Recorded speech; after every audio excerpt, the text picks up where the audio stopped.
Hey there. Welcome back to Basically a Therapist, but without the degree. I'm your host, Lauren Larson, and I'm so glad you're here with me.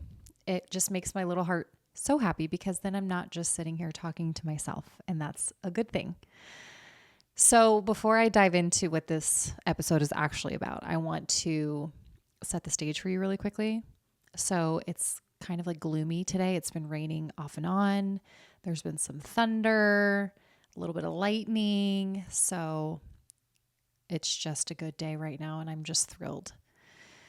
But, anyways, today, what we're actually talking about is something that can be a little uncomfortable, but super necessary. So, knowing when it's time to make changes in your life.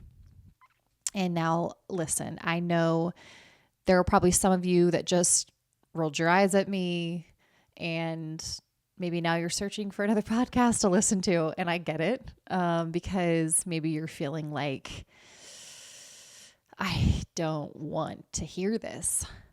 But here's the deal.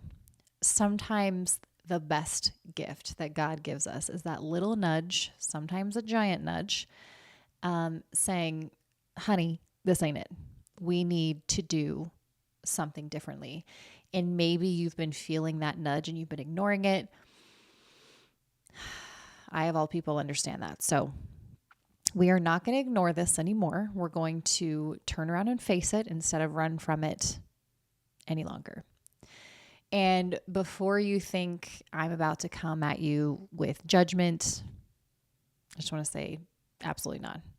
I am right there with you. I've had plenty of seasons where I've looked around and I've been like, wait, how am I here? What happened? And I feel like I might still be in this season. And so there's definitely no judgment whatsoever. So in this episode, I want to give you just some like 3 clear signs that it's probably time to make some changes. Not because you're a mess, not because you're failing, but because God loves you too much to let you stay stuck.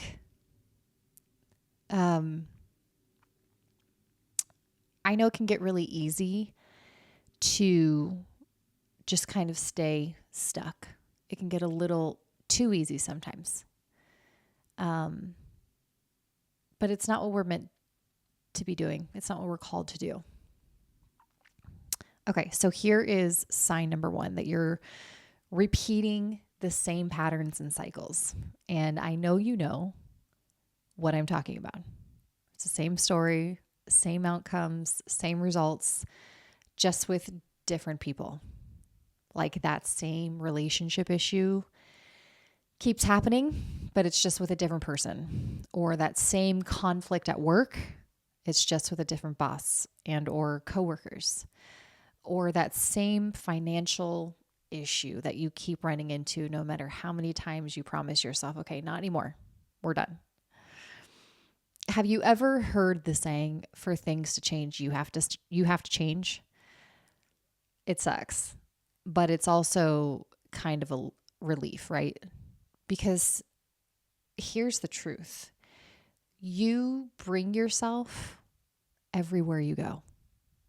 You can pack up, you can move to another state, you can change your jobs, you can change churches, you can get new friends, you can get a new boyfriend or a new girlfriend, but if you don't deal with what is going on inside of you, all those old patterns are just going to come right along with you. It's like trying to run away from a shadow. It's just, you can't. You're going to turn around and there it is. And, listen, this is both good news and bad news, because the bad news is that you're the common denominator, which can be kind of painful to hear. I know it's really easy for us to take on this victim mentality, blame our circumstances, blame people, blame whatever it is, the economy, whatever it is. But at the end of the day, you're in control of you. And that sucks. And it's also a relief. And then it's also the best news ever, because you're the common denominator and you have the power to do something about it. changing circumstances will buy you time, but eventually those familiar habits, your defense mechanisms, your reactions are just going to come back up again if you haven't dealt with the root issue. Because if you're just trying to change the circumstances or you're just trying to handle the symptoms and not the actual root issue, you are not actually dealing with what the problem is. And you're going to continue to run into the root issue until you actually get down there and dig it up. Like, you're basically just putting these band-aids over these gaping holes, these wounds, these whatevers. And it's not actually healing anything. There's still this infection inside, right? There's still this gaping wound with an infection inside. I don't know. I'm just spinning. I'm like spiraling and making up stuff. But until you actually deal with that, it's going to keep coming up. So instead of asking yourself, why does this keep happening to me? I want you to I want you to shift your mindset to, what is this trying to show me about me? And I know that question is humbling, but it's also where the real transformation begins. Because the first question, why is this happening to me, has this victim mindset, this victim mentality. Whereas, what is this trying to show me about me? That takes on a completely different mindset, a completely different point of view, where you're like, okay, let me learn some stuff about me. Let me fix this. And when you have this type of mindset, you're unstoppable. Like, literally. So let's shift from, why is this happening to me, to, what is this trying to show me about me? Because we all have flaws. We all have stuff that we're trying to work through that maybe we don't even realize, because we all have blind spots, some more than others, some bigger than others, but we all have it, right? And it's automatic to blame people. It's just innate. It's our nature to just blame. But when you choose to look at these situations differently and ask yourself, what part am I playing in this? Why does this continue to happen? I am the common denominator. So what do I need to change? That's where the power is. Honey, that is where the power is. Point number 2, you're living in a constant state of hopelessness. You're feeling out of control, or you're just disconnected from yourself. And let me say this, everybody has those meh days. Everybody has funks. That's normal. But when the funk becomes the default setting, when you start living like this on a regular basis and it becomes a pattern, that's when there's a problem. Like, that's an actual issue. You know, hopelessness, and maybe you don't know what hopelessness sounds like. Maybe you're so disconnected from yourself that you don't even know what hopelessness feels like or sounds like. It can sound like, this is just how it's always going to be. This is just what it is. These are the cards that I've been dealt, whatever. And then feeling out of control can look like being reactive, letting your emotions and your circumstances be in the driver's seat, and you're just a little passenger princess holding on for dear life. And that disconnection, that's when you're, and I'm speaking from experience here, that's when you're so checked out that you don't even recognize yourself anymore. Maybe you feel lost. Maybe you just feel like you're kind of existing, but you're not really living. And trust me, I've been living in this way, this disconnected way, for way too long. I actually don't even know. Maybe my whole life? I'm not really sure. And if I'm being honest, I am still in it, because disconnecting, disassociating is what I'm learning in therapy, is that It's comfortable, it's safe, and it's easy. It's just like the easy button for me personally.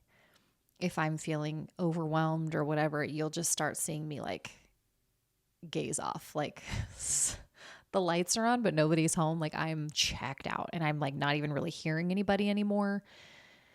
I'm useless at that point.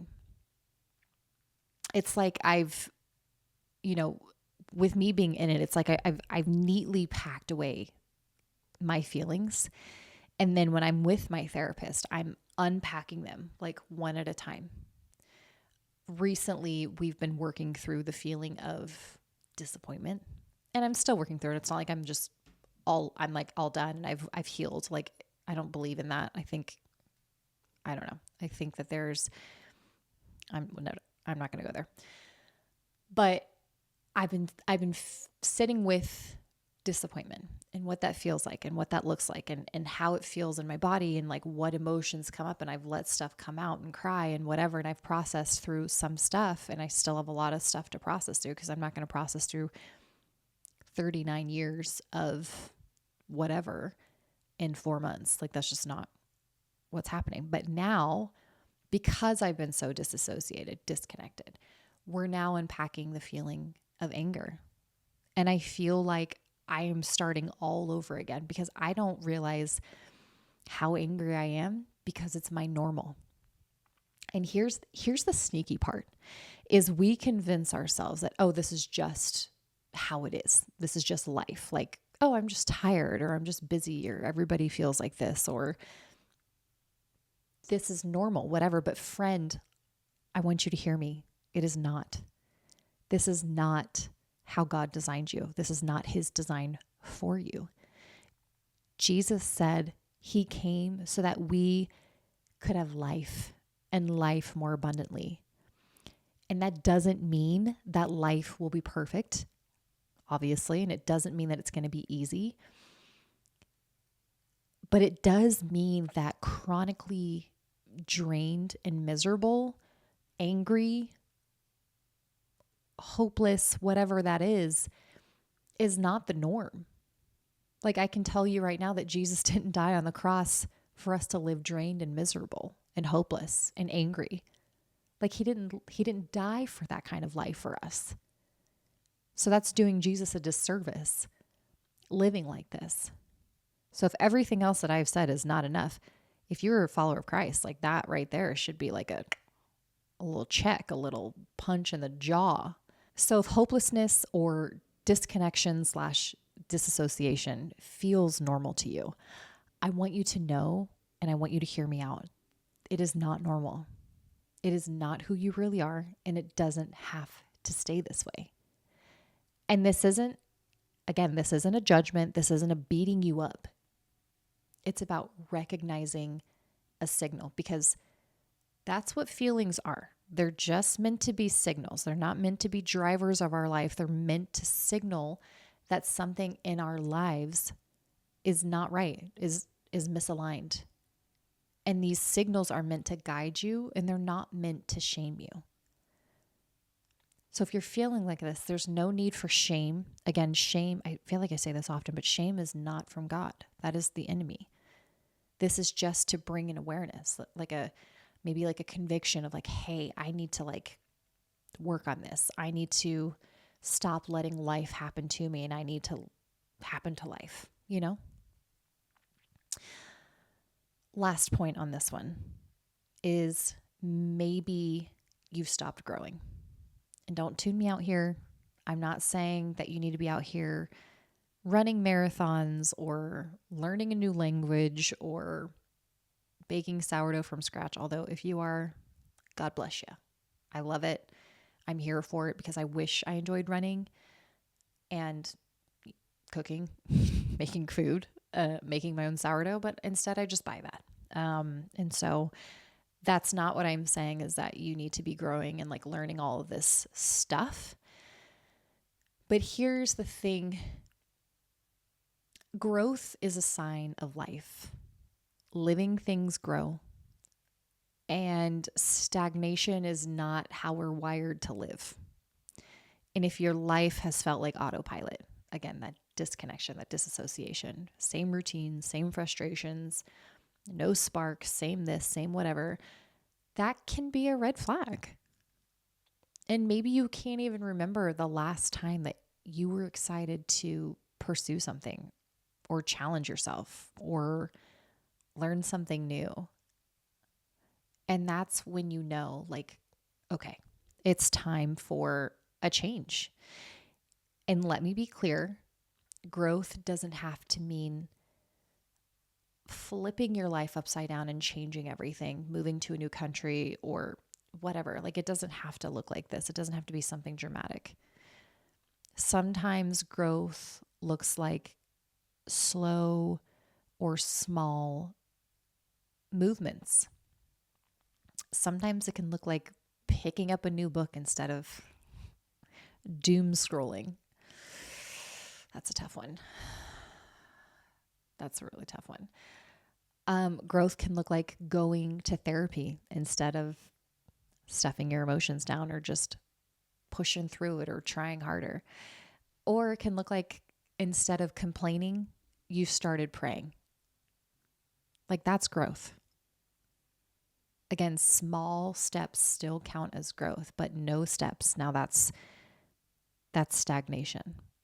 That's settling. And God didn't call you to settle.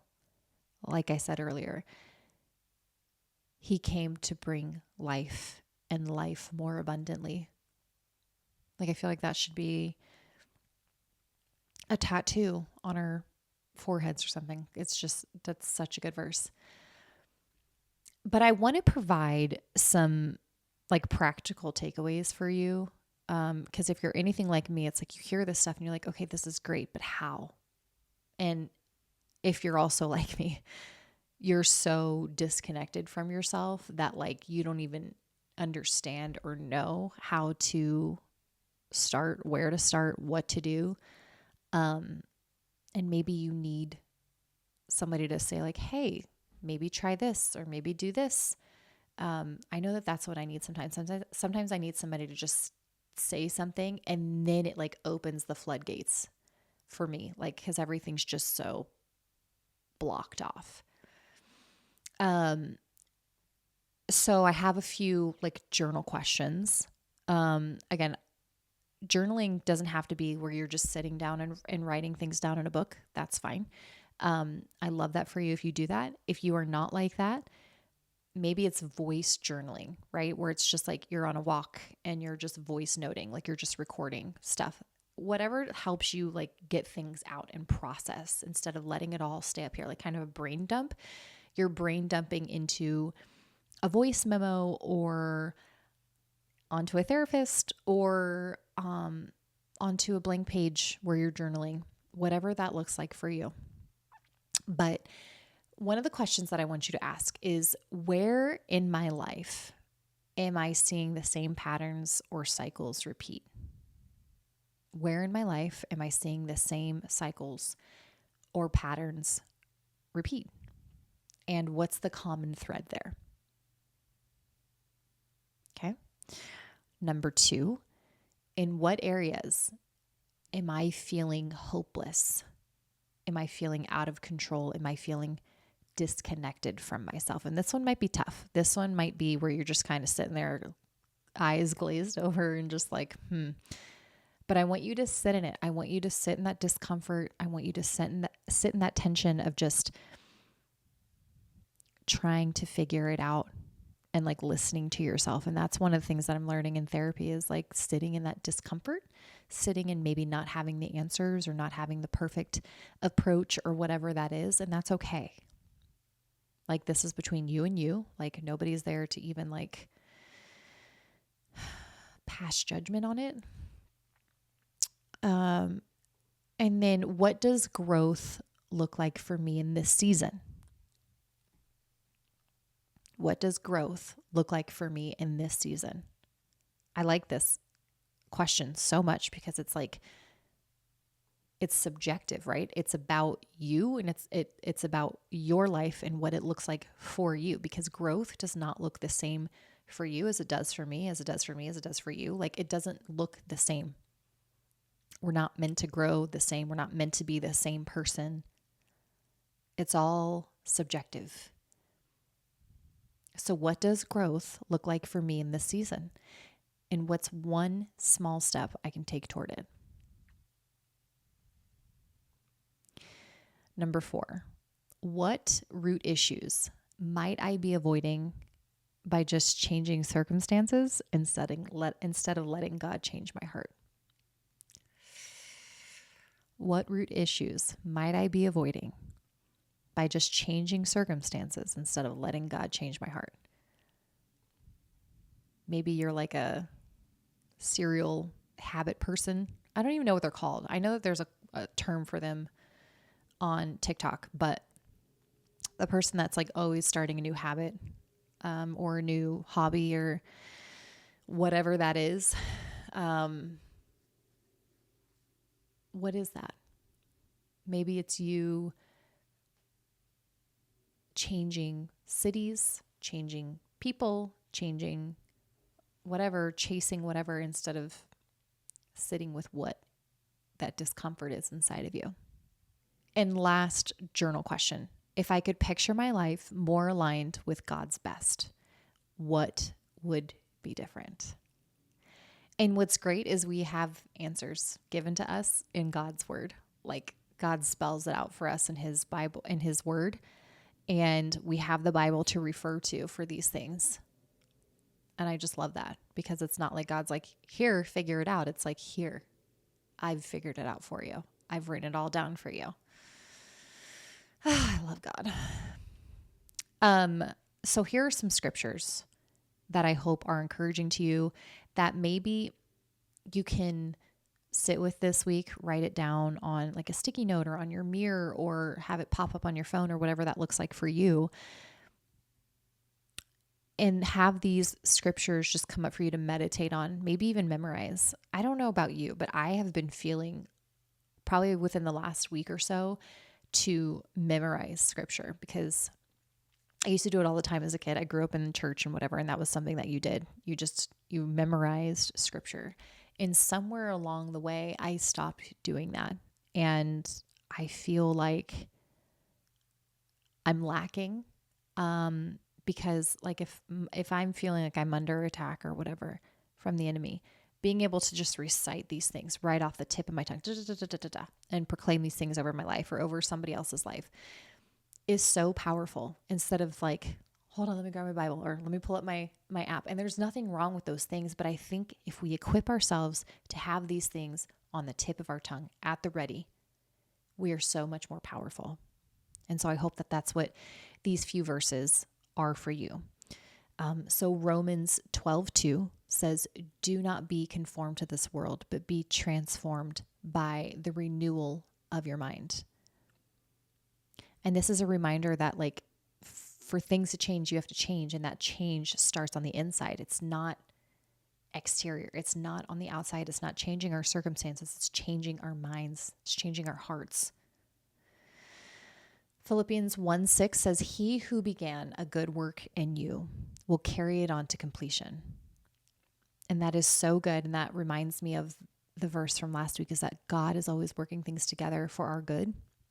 And he's not finished with us, because he's began a good work in us, and he is going to carry it to completion. And he's still doing that now. John 10:10 says, I came that they may have life and have it more abundantly. Again, we are not meant to live this hopeless, stagnant, just depressed life. Like God has sent his son to die for us to have an abundant life, to have a free life. We are meant to be free from the shackles and the chains of the enemy. I love that. Isaiah 43:19 says, see, I am doing a new thing. Now it springs up. Do you not perceive it? God is always inviting us into something new, a new growth, a new season. I think that he is wanting to level us up, not all the time, but I think that there are seasons where God's like, I want to level you up. I want you to like see what I have for you. And we can't until we let go of maybe the comfort or the normal that we've been living in for who knows how long. Last verse is Galatians 6:9. Let us not become weary in doing good. And I just want this to be a reminder that growth takes consistency, not perfection. And that's something that I've battled with is perfection, but growth takes consistency, continuing to show up, continuing to do these things, giving it to God, surrendering it to God, letting it go, whatever that looks like. I hope that you'll try to memorize at least one of these this week. I know that I am going to try. Yeah. And then lastly, here's some more just like action steps. So we talked about journaling, we've talked about scriptures, but for awareness, write down one repeating cycle that you've noticed in your life. And then pray and ask God, what is the root here that I need to face? And then just to help bring awareness and help you stay connected. When you feel hopeless or out of control this week, I want you to, and this is what I'm working on too, I want you to pause and name the emotion. And instead of pushing it down, ask yourself, what is this trying to tell me? And if you're anything like me, doing this right now you may feel like you're overly sensitive. That is one thing that I am currently battling in my therapy sessions is like, well, if I say like that somebody hurt me or I'm upset with something or blah, blah, I feel like I'd be saying something all the time. I've made myself so small so that I don't have needs. And now it's like I'm being awakened to these needs and how I'm actually feeling about things instead of pushing it down, stifling it down and being disassociated. That now I'm like, hey, I didn't like that. I've just let things go on for so long that people are used to talking to me a certain way or showing up with me in a certain way because I've allowed it for so many years. And now I'm realizing, hey, I actually don't like this. And I'm having to like say stuff. And at first it feels like you're like a little sensitive Sally, which there's nothing wrong with. But for me, I struggle with that. And so this may be something that you deal with, maybe not. But I just want to call that out that like you're not overly sensitive for having an emotion and feeling it. If it's something that you've let happen, all the time. And now you're like, hey, this actually doesn't feel good. This isn't actually funny. Yeah. And then lastly, pick one small new thing that you can do this week that kind of stretches you, that kind of pushes you. I know for me, I've recently, and I don't do it consistently, but I've recently taken up horseback riding. I've done it a couple of times and I want to do it more. It's definitely something that is scary because horses are scary. They're beautiful creatures, but they are a little terrifying because they can literally knock me out. But it's something new and it's challenging physically, mentally, kind of emotionally because I'm like, hopefully I don't die on this thing, And so maybe it's something like that, or maybe it's like just a class or journaling or going to a therapist or maybe setting a boundary, which I want to make this its own episode about setting boundaries. I know that I've talked about it before, but I kind of want to do like a different spin on it. Or even this growth step can look like memorizing one of the verses that I just talked about or something else that stuck out to you in your Bible reading or that you've heard. Again, small growth is growth and it still counts. I love that. And then lastly, share an area you want to change with somebody that you trust, whether that's a friend or a mentor or your husband, your wife, your girlfriend, your boyfriend, whatever that looks like, and ask them to check in with you. Like have them be a little accountability partner for you if they can, if they have capacity for that. Because that's going to be huge. Like knowing that you have to answer to somebody is big for your growth. So if any of this resonated with you, I I don't want you to just listen to this and like move on. I want you to take action. I want you to actually journal or meditate on these scriptures, or ask God what small steps he's calling you to take this week. Change, it starts with awareness, but it can only grow with action. And once again, I just want to really like nail this one down for you, that like nothing about this episode is about condemnation, because I am in this boat. I am still wrestling through this. Some days are harder, some days are easier, but just know that like I'm not judging anybody for being here, because I'm kind of still here. So this isn't about condemnation. This isn't about shame. This is just about clarity. It's about awareness. God shows us these things because he has so much more for us. He has so much more for us than we could ever imagine. Like what we imagine, what we fathom is like just this big. It's so small in comparison to what God has for us. So I just want to challenge you this week to do one of the above, but just do something that's just going to create more awareness and push you to just take even one step closer. Because, awareness is the first step, and change doesn't just happen in one big leap. It's a lot of small, consistent choices. So don't be afraid to change. Don't be afraid to grow. And don't keep dragging the same cycles into new seasons, because you deserve better than that. And God has better for you than that.